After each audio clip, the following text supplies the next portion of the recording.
everyone, welcome back to Fluent English with Podcast. We're so excited to have you here again. I'm Sophie. And I'm Alan. Today we're going to dive into a super common everyday situation that can be a bit tricky for English learners, using an ATM. The ATMs can be intimidating, especially if you're not familiar with the terms or the process. But don't worry, we're here to help you feel confident and comfortable when using an ATM. In this episode, we'll cover the most important vocabulary related to ATMs, and we'll also share some real-life conversations that you can use as a reference. So, let's get started. First things first, what's an ATM? An ATM, or automated teller machine, is a machine that allows you to access your bank account. Exactly. You can use an ATM to withdraw cash, deposit money, check your balance, and more. Now, let's talk about some key vocabulary. When you approach an ATM, you'll usually see a screen with several options. That's right. Some common options include Withdraw. This is when you want to take money out of your account. deposit. This is when you want to put money into your account. Balance inquiry. This is when you want to check how much money you have in your account. Transfer. This is when you want to move money from one account to another. And don't forget about the PIN number. Absolutely. Your PIN, or personal identification number, is a secret code that you use to access your account. So, there you have it. These are just a few of the essential terms you'll need to know when using an ATM. Now we're going to share some real-life conversations that you can use to practice your English at the ATM. Let's start with a conversation between two friends who are trying to find an ATM. Hey, do you know where the nearest ATM is? I need to withdraw some cash. I'm running low and I have to pay my rent tomorrow. Yeah, there's one right around the corner, just past the coffee shop. Great, let's go. I hope it's not out of order. I've been having trouble finding working ATMs lately. Yeah, me too. I think it's because of the bank holiday last week. That's probably it. I'm really hoping it's working. I need to pay my rent. Don't worry, I'm sure it will be. Here it is. Thanks. You're welcome. Do you need me to wait for you while you use the ATM? No, I'm good. I'll just meet you back here in a few minutes. As you can hear, they use simple phrases to communicate effectively while also discussing more complex topics like bank holidays, personal finances, and helping each other out. Now, let's listen to a conversation between a customer and a bank teller at an ATM. Hi, I'd like to withdraw some cash, please. All right, how much would you like? I'll take $200. Okay, here you go. Thank you. Can I also check my balance? Absolutely. Just press the balance inquiry button on the screen. Okay, thanks. So my balance is $1,500. That's correct. Is there anything else you need help with? Yes, actually, I'm trying to transfer some money to my friend's account. Can you help me with that? Certainly. First, you'll need to select the transfer option. Then, you'll need to enter your friend's account number and the amount you want to transfer. Okay, I'll try that. Thanks for your help. Notice how the bank teller uses clear and concise language to assist the customer while also providing additional information and guidance. Let's try another one. This time, it's a conversation between two people who are having trouble with an ATM. Hey, I can't get my card out of the ATM. That's weird. Have you tried pressing the cancel button a few times? Yeah, I did, but it's still stuck. Maybe it's a glitch in the machine. Let's try calling the bank. Okay, here's the number. I'll call. Thanks, I'm so frustrated. Don't worry, they'll probably be able to help. Thank you for calling Sunshine Bank. How can I help you today? Hi there. We're having trouble with an ATM at Apple Street. The card is stuck. I'm sorry to hear that.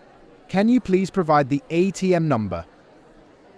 Sure, it's 7465418. Thank you. I'll check the system to see if there's a problem. Okay, thank you. In this conversation, they use everyday expressions to discuss a common problem while also demonstrating problem-solving skills and using the phone to contact customer service. So, there you have it. These are just a few examples of conversations that you might have at an ATM. Remember, the more you practice, the more confident you'll become. Now, we're excited to have a special guest join us to share their experiences with using ATMs in different countries. Please welcome John, a seasoned traveler and language enthusiast. Hi everyone, it's great to be here. So, John, you've lived in several countries. Can you tell us about your experiences with ATMs in those places? Absolutely, I've used ATMs in countries like the United States, the UK, France, and Japan. And I have to say there are definitely some differences. Can you give us an example? Sure. In the US, ATMs are usually located inside banks or in shopping centers. But in Japan, ATMs are everywhere. You can find them on the streets, in convenience stores, and even in train stations. That's interesting. Are there any other differences that you've noticed? Yes, there are. In some countries, ATMs are free to use. But in others, you have to pay a fee. And the fees can vary depending on the bank and the country. That's something to keep in mind when traveling. Definitely. Another thing to be aware of is the language. In some countries, the ATM instructions are only in the local language, so it's a good idea to learn some basic phrases before you travel. That's great advice. Have you ever had any problems with ATMs while traveling? Yes, once I had a problem in France. My card got stuck in the ATM. I was really worried, but I was able to call my bank and they helped me resolve the issue. That's good to know. So what advice would you give to English learners who are planning to use ATMs while traveling? I would say to be prepared. Learn some basic ATM vocabulary and practice using your card before you go. And if you do have any problems, don't hesitate to ask for help. That's great advice. Thank you so much for joining us today, John. You're welcome. It was a pleasure. Now we're going to explore some more common situations you might encounter at an ATM. Let's start with a scenario where you're trying to withdraw cash, but the ATM is out of money. Excuse me, I'm trying to withdraw $200, but the ATM says it's out of cash. I apologize for the inconvenience. Would you like me to help you find another ATM nearby? Yes, please. I need to pay my rent today. There's one across the street, and I believe there's another one a few blocks down the road. Thank you. I'll try the one across the street first. If that one's also out of cash, do you know if there are any other ATMs in the area? Let me check. I believe there's one at the nearby grocery store. Great. Thank you for your help. In this situation, it's important to be polite and understanding. Now, let's imagine you're having trouble using your card at an ATM. I can't get my card to work in this ATM. I've tried it several times and it's still not working. Can you please try it again? Sometimes there can be a temporary glitch. I've tried it a few more times, but it's still not working. Let me check the machine. Can you please wait here while I do that? Sure. It seems like there's a problem with the card reader. I apologize for the inconvenience. Would you like me to try another card? Yes, please. Here's my debit card. Okay, let me try that. In this case, the bank teller will likely need to inspect the ATM to see if there's a problem. Finally, let's consider a situation where you're trying to deposit a check, but the ATM is rejecting it. My check is being rejected by the ATM. It says the check is damaged. Can I take a look at it? Sure. Here it is. Yes, it seems like the check is torn. I'm sorry, but I can't accept it in the ATM. What should I do? You can either try depositing it at a bank teller or you can mail it in. Can you tell me where the nearest bank is? Yes, it's just down the street. Thank you. In this instance, it's important to be patient and cooperate with the bank teller. So, there you have it. These are just a few examples of other situations you might encounter at an ATM. Remember, the key is to be prepared, patient, and polite. Now we're going to discuss some common ATM scams and how to avoid them. One of the most common ATM scams is the shoulder surfer. This is when someone stands behind you at an ATM and watches you enter your PIN. To avoid this, it's important to be aware of your surroundings and cover your keypad with your hand when entering your PIN. Another common scam is the card skimming. This is when someone places a device over the card reader on an ATM to steal your card information.